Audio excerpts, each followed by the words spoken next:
Hi everyone, and welcome to this mini series on faux calligraphy.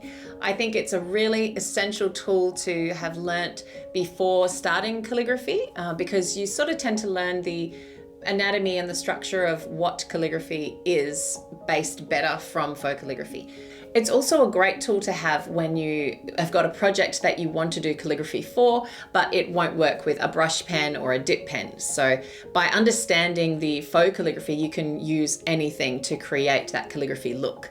So some examples might be chalk or paint or markers, but to learn the basics, all you need today is a pencil or a marker or a pen, any pen lying around, and I will teach you how to create faux calligraphy and just how to think about what you want your calligraphy to look like. The first video, so today's video, I'm going to show you in real time how I would create every single letter in a sentence of the English alphabet.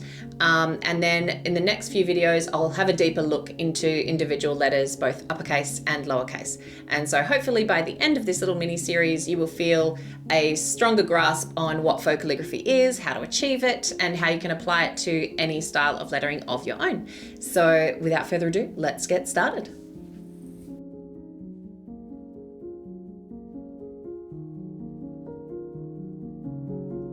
So faux calligraphy is a really great thing to know how to do. It will instantly lift any lettering to just look more professional straight away, and it's very easy to achieve. It's awesome if you are wanting to achieve that calligraphy look, but you don't maybe have the time or the patience to be practicing all the up and down strokes that we do with a dip pen and a brush pen. So this, you can use any pencil, pen or marker and achieve a really cool looking brush calligraphy appearance without having to go to the extremes of practice.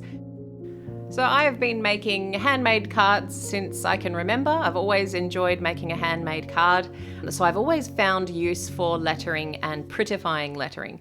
I still remember at school, all my projects, the titles would always be nicely done. I'd put a lot of effort into how the word art would look. And then I've continued that into my journaling and on here. So it's interesting to see how something that I was interested in so long ago is still relevant today. And now even more so, really, because I'm a firm believer in the fact that we have to keep practicing these creative paths, because the future is going to take a lot of roles away from us with the way developing technology is.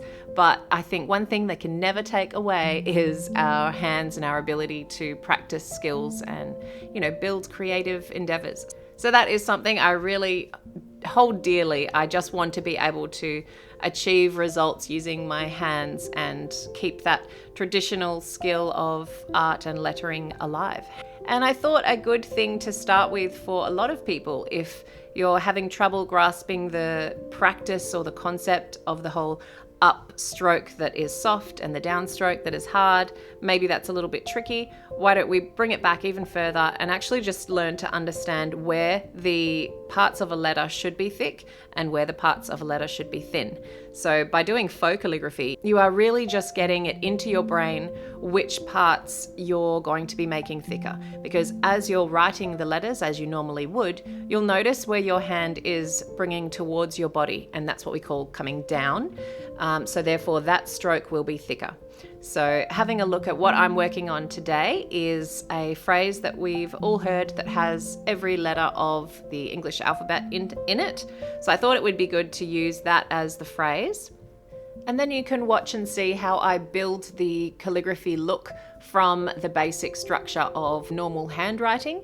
I'm using a fairly simple serif font, and I'm just starting each letter connected to the next so that they look like they're joined, so it looks sort of cursive-like. But the key is to work on, individual letters at once, and then later we build it up by thickening all those strokes that we came down towards our body with.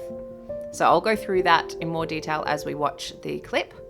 And then also, as I mentioned at the start, this is going to be a series. So if you find that this isn't quite in depth enough, I will be releasing the next part of this series, which will go into more detail of each individual letter in uppercase and lowercase. So that might be more helpful to you for your practice. So just check in the description box down below in case it is the future now and I've already uploaded those particular in-depth videos. Okay, so just going back in time a little bit, I wanted to show you how I ruled up my page. The paper I'm using is Rhodia. I really love their note pads or calligraphy practice pads, but this one is blank pages, so I wanted to mark mine up. I used a Color Erase blue pencil and a brown pencil. So the blue lines represent the base line and the ascender line, which is where the capital letters fit between. And then the brown line that I've put through the middle of those is called the midline, which is usually where the lowercase letters will come to. So it's just a nice little guide. It doesn't have to be perfect, but it's a good tool to use while you're practicing. And then once those lines were ready for me to use, I am going straight in with a pen that I have had sitting in a pot on my desk for God knows how many years. It's a Uniball I Fine. So it's got waterproof ink. I think you call it a rollerball pen. I've never really used them that much, but it worked really well for this purpose because I really wanted to be able to see the ink coming out, but I wanted to find some sort of pen that I think is quite common to find just in normal stationery drawers, so you don't have to go out and buy something. So honestly, this technique works with any pen you choose, but I just wanted to let you know the particular one I'm using in this example. So I started with a handwritten font, as I mentioned. This one is just my own handwriting with slightly curlier accents, I guess, quite a serif-y style. But literally just try it with your own handwriting first so that you can sort of understand the concept first, and then you can try and copy the way I have written my letters, and then it's about thickening them up.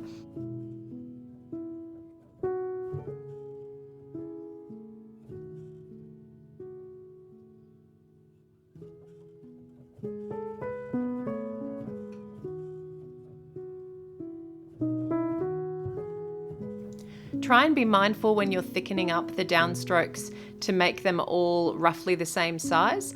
I find it helps to put the line down on the right-hand side or the left-hand side of the stroke, it shouldn't matter which, leaving it open, and then once you've put in those strokes and you see that they're the right size, then you can fill them in. And that's another technique. You could leave them open and that looks quite nice if you're going for that look, but obviously today we are filling them in.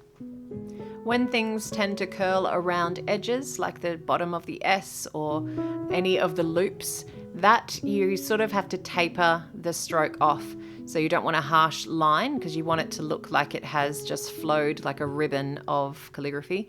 So just try and taper the edge of your thickness off to meet that stroke.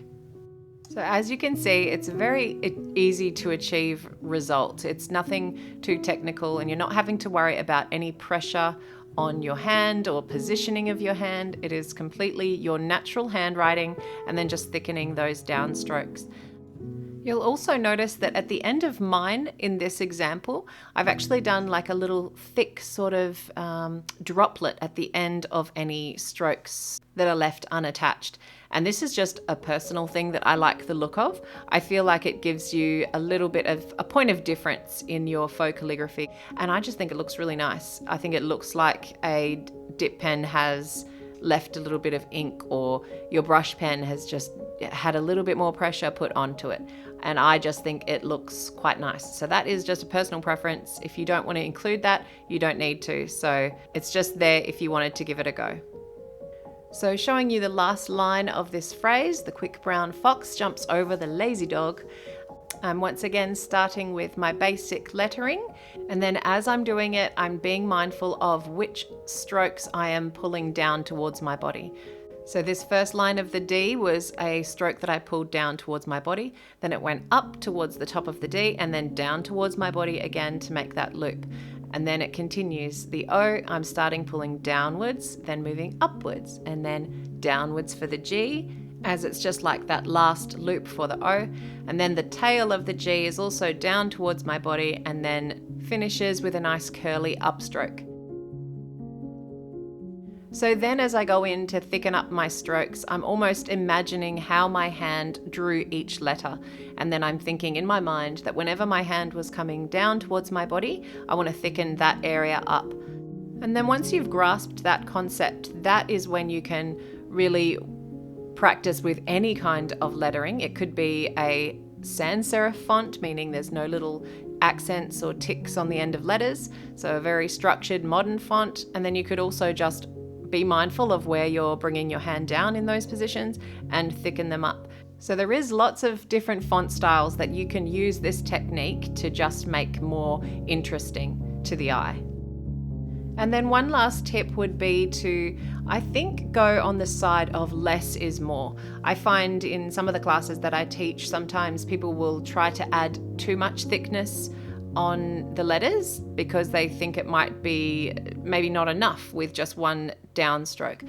But I think it is quite intentional where you place these thicknesses. So be confident knowing that if you just follow that downstroke action, you will end up with something really nice looking, and it won't look over the top. It'll look nice and simple and realistic. So here is the finished phrase for you to have a look at. Feel free to repeat this video and copy along and follow each letter. If you want more, don't forget to check out those other videos that are either coming soon or are already here. So I hope this was helpful. Thank you for watching and all the best for your lettering. See you soon. Bye bye.